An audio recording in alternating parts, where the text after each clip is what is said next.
हम बचपन से सुनते आ रहे हैं, बेटा खूब मेहनत करो, hard work is the key to success, पढ़ाई कर लो, लाइफ सेट हो जाएगी।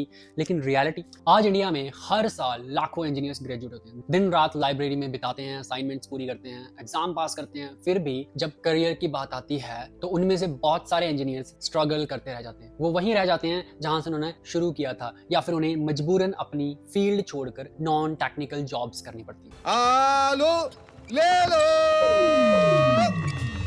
जरा सोचिए कि एक तरफ हमारे पास स्पेस एज की टेक्नोलॉजी है, चंद्रयान और वंदे भारत जैसे मिशंस हैं जो दिखा रहे हैं कि हम कैसे टेक्नोलॉजी में आगे बढ़ रहे हैं, और दूसरी तरफ हजारों हार्ड वर्किंग मैकेनिकल इंजीनियर्स हैं जो 15,000 से 20,000 रुपए की नौकरी के लिए धक्के खा रहे हैं। आखिर ऐसा क्यों है? क्यों एक इंजीनियर जो 10-12 घंटे काम करता है वो अपना घर भी ठीक से नहीं चला पा रहा? छोड़ देनी चाहिए ना फिर ऐसी फील्ड। क्या रखा है इसमें? ऑयल ग्रीस, दिन भर की गाली गलोच, और आखिर में मिलेगा क्या? देखो, मैं कितनी भी बात घुमा लूं, इस चीज को मैं किसी भी तरीके से जस्टिफाई नहीं कर सकता। जो सच है वो सच है, और ना ही मैं इस वीडियो में आपको कहने वाला हूं कि लगे रहो, नेवर गिव अप, छोड़ना मत और मेहनत करो। ना ना ना ना, बिल्कुल भी नहीं। ये कोई धक्के वाली मोटिवेशनल वीडियो नहीं है, लेकिन एक एनालाइज जरूर करेंगे जिससे ये तो पता चले कि आखिर करें क्या। थोड़ी देर के लिए भूल जाओ मैकेनिकल, भूल जाओ सीएनसी। दो अलग अलग बंदों का रियल लाइफ एग्जांपल लेते हैं। एक तरफ है रिक्शा चलाने वाला। अगर आपने कभी किसी रिक्शा वाले को धूप में मेहनत करते देखा है तो आप जानते हैं कि वो कितनी फिजिकल एनर्जी लगाता है। वो पूरा दिन भारी भरकम बोझ खींचता है, पसीना बहाता है, ट्रैफिक से लड़ता है।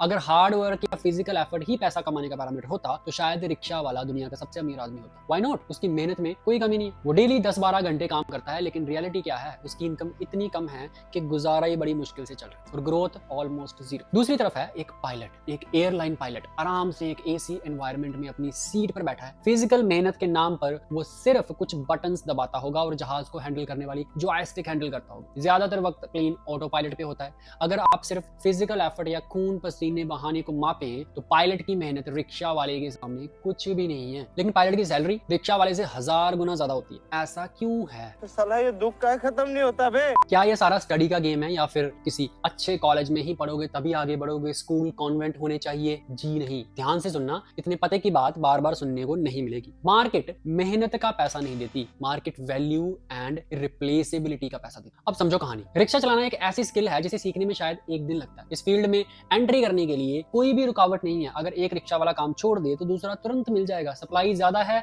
स्किल कॉमन है, लेकिन पायलट बनना आसान नहीं। उसके लिए सालों की पढ़ाई, रिगरस ट्रेनिंग, सर्टिफिकेशंस और हाई स्टेक्स जजमेंट की जरूरत होती है। पायलट का काम सिर्फ प्लेन उड़ाना नहीं है, उसका काम है इमरजेंसी सिचुएशंस में सही डिसीजन लेना, 200 लोगों की जान बचाना। ये जजमेंट का पैसा ले रहा है पायलट, लेबर का नहीं। बात नहीं बनी क्या? थोड़ा सा मोटिवेशनल वाला काम शुरू हो गया फिर से।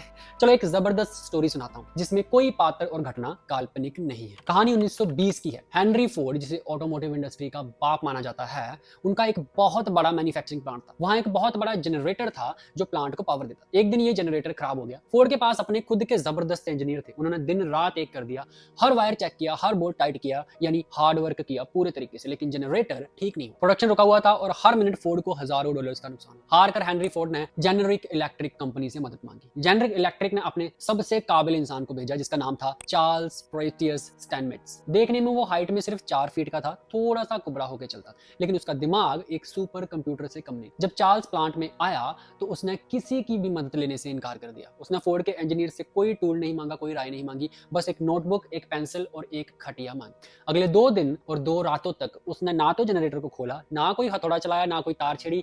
वो बस जनरेटर के पास बैठा रहा और उसकी आवाज सुनता रहा। वो जनरेटर की हमिंग साउंड को सुनता था और अपनी नोटबुक में कॉम्प्लेक्स मैथमेटिक के कुछ फॉर्मूले लगाने लगता था। अब सोचिए वहां खड़े बाकी हार्ड वर्किंग इंजीनियर्स क्या सोच रहे होंगे, ये आदमी कर तो रहा नहीं यार कुछ, आगे यहाँ पे बैठ गया है बस अपनी कॉपी से लेके, हम यहाँ पे पसीना बहा रहे हैं। 2 दिन बाद स्टैनमेट्स ने एक सीढ़ी मंगवाई। वो बड़ी मुश्किल से उसके ऊपर चढ़ा और जनरेटर की बॉडी पर एक स्पेसिफिक जगह पर चौक से एक्स मार्क लगा दिया। उसने फोर्ड के इंजीनियर्स को कहा, यहाँ से प्लेट खोलो और इसके अंदर की फील्ड कॉइल से 16 वाइंडिंग्स को रिप्लेस कर दो। इंजीनियर्स ने उसे थोड़ा अजीब ढंग से गुस्से में देखा, लेकिन उन्होंने वैसा ही किया जैसे वो बोल रहा था। और जैसे ही उन्होंने जनरेटर स्टार्ट किया, बूम, वो परफेक्टली चलने लगा। लेकिन कहानी ये नहीं है, कहानी कुछ और है। कुछ दिन बाद हेनरी फोर्ड को जनरल इलेक्ट्रिक से एक बिल मिला जिसका अमाउंट था $10,000। आज के जमाने में ये करीब 1.5 करोड़ रुपए के बराबर। अब हेनरी फोर्ड कोस्ट कटिंग में बड़ा माहिर था। उसने गुस्से में बिल वापस भेज दिया और बोला, ये तो लूट है यार, सिर्फ एक चौक मार्क करने का 1.5 करोड़ रुपए लोगे क्या? मुझे ब्रेकअप चाहिए एक एक चीज का, कहां पे कितना पैसा लगा। और चार्ल्स स्टैनमेट्स ने जो ब्रेकअप बिल भेजा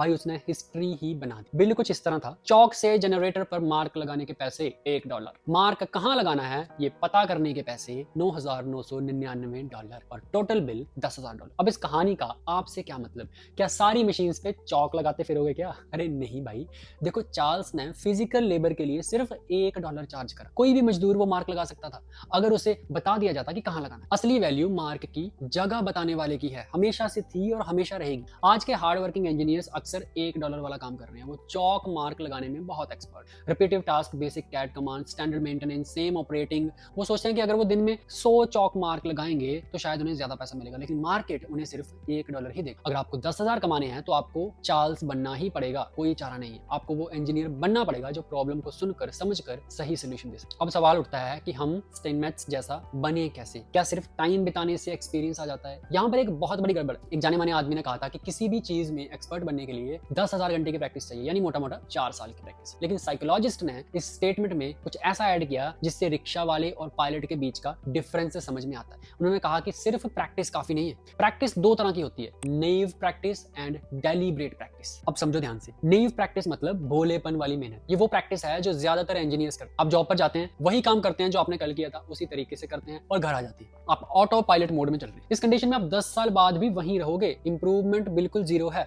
इंजीनियरिंग में अगर आप रोज वही काम कर रहे हो तो आप नेव प्रैक्टिस कर रहे हो। दूसरी है डेलिब्रेट प्रैक्टिस। चार्ल्स स्टेनमेट्स और सक्सेसफुल इंजीनियर्स डेलिब्रेट प्रैक्टिस करते हैं, मैं भी कोशिश कर रहा हूं आजकल समझने। इसमें 4 चीजें होती हैं। सबसे पहली चीज होती है स्ट्रेच द गोल्स, अपने कंफर्ट जोन से बाहर निकलना, वो काम करना जो आपका है ही नहीं और जो आपको आता है। दूसरा, फिर उस काम पे पूरा ध्यान लगा देना, विच इज फोकस। तीसरा, वो काम करने के बाद फीडबैक लेना दूसरों से या खुद देखना कि सही हुआ या नहीं। एंड चौथा, रिफाइनमेंट। अगर वो काम सही नहीं हो रहा अभी भी आपसे, तो उनमें जो गलतियां हैं उसे सुधार के फिर ट्राई करना जब तक वो सही नहीं होता। और वो काम सीखने के बाद, करने के बाद किसी नए काम के लिए ऊपर वाले सारे प्रोसेस को रिपीट करना, यही है सारी बातों का राज और कुछ नहीं है। अब आप सोचेंगे भाई प्रॉब्लम तो समझ आ गई, पर सोल्यूशन क्या है? हम डेलिब्रेट प्रैक्टिस करें कैसे? कॉलेज में तो ये सब सिखाया नहीं जाता। बिल्कुल सही, कॉलेज हमें थ्योरी सिखाता है, लेकिन इंडस्ट्री को चाहिए प्रैक्टिकल स्किल्स। इंडस्ट्री को चाहिए वो इंजीनियर्स जो सीएनसी मशीन को प्रोग्राम कर सके, जो वीएनसी मशीन का टूल सिलेक्शन कर सके, जो मैन्युफैक्चरिंग के प्रोसेस को समझ सके। यहीं पर मैकवेदा आपकी मदद कर सकता है। मैकवेदा मैकेनिकल इंजीनियर्स के लिए एक ऐसा प्लेटफॉर्म है जो सिर्फ थ्योरी नहीं बल्कि इंडस्ट्री रेलिवेंट स्किल्स सिखाता है। अगर आप सीएनसी प्रोग्रामिंग सेटअप समझना चाहते हैं तो मैकवेदा के कोर्सेज आपके लिए डिजाइन किए। ये सारे के सारे कोर्सेज ऑनलाइन हैं जो आप कहीं भी बैठ के अटेंड कर सकते हैं। लाइफ टाइम वैलिडिटी के साथ आते हैं और पूरे इंटरनेट पे सबसे कम प्राइस में है, ये मेरी गारंटी है। तो आज ही macaveda.com पे जाएं या फिर मैकवेदा सीएनसी क्लासेस की एंड्रॉइड ऐप डाउनलोड करें और सीखना शुरू करें। देखो प्रॉब्लम मेन यही है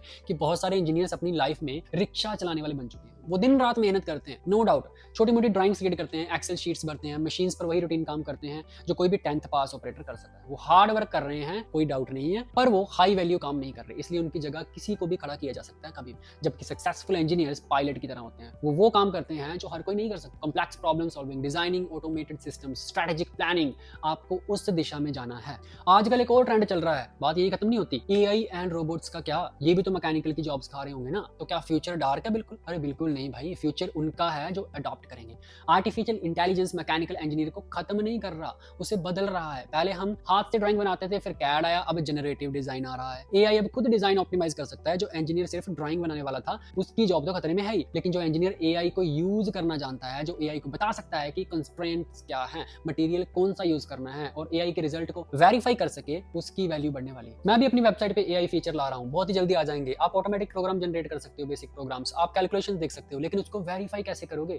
उसके लिए आपको कोर कॉन्सेप्ट आने चाहिए, तो सीखना पड़ेगा ही और कोई रास्ता नहीं। सही डायरेक्शन पकड़िए, स्किल्स पर काम कीजिए और पेशेंस रखिए, क्योंकि direction is more important than speed. अगर आपको ये वीडियो पसंद आया तो वीडियो को लाइक करें, शेयर करें अपने इंजीनियर दोस्तों के साथ। मैं मिलता हूँ आपसे किसी और वीडियो में, तब तक के लिए take care and wish you all the best.